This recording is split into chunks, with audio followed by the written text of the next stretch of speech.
Bonjour à tous et bienvenue sur Oromax. Juste quand on pensait enterrer la PRX, Tissot nous a sorti le grand jeu, en premier avec sa version Goldorak en plein mois d'août, puis cette semaine avec deux nouvelles couleurs et une version quasiment entièrement faite en carbone forgé. Commençons par les dégradés bicolores. Il y en a deux, l'une est appelée le bleu glacier caméléon, l'autre est appelée le noir caméléon, et je pense que vous pouvez voir vraiment ce qu'ils veulent dire en regardant chacune de ces montres. Les dégradés sont horizontaux, avec dans la version bleue la partie supérieure du cadran qui est bien plus claire que la partie inférieure qui est dans le noir presque royal. Sur la version noire, c'est l'inverse, c'est la partie supérieure du cadran qui est bien plus sombre que la partie inférieure. À part ça, rien ne change sur ces montres, exactement le même mouvement, les mêmes dimensions. Il n'y a que le cadran qui change. Celle qui va être beaucoup plus intéressante va être la version en carbone.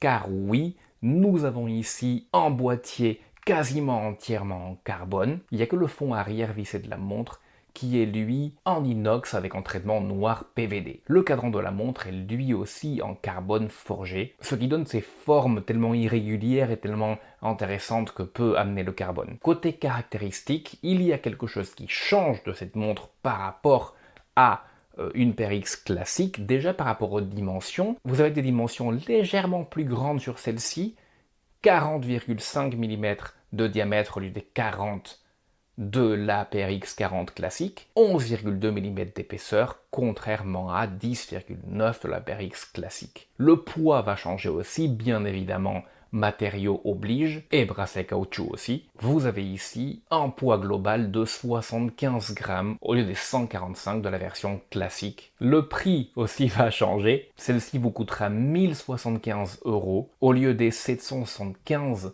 de la version classique. Et les 895, il me semble, de la version Goldorak. Les montres sont déjà disponibles, je vous laisse en description les liens de là où vous pouvez les trouver, avec des liens où vous pouvez trouver bien sûr les anciennes versions également.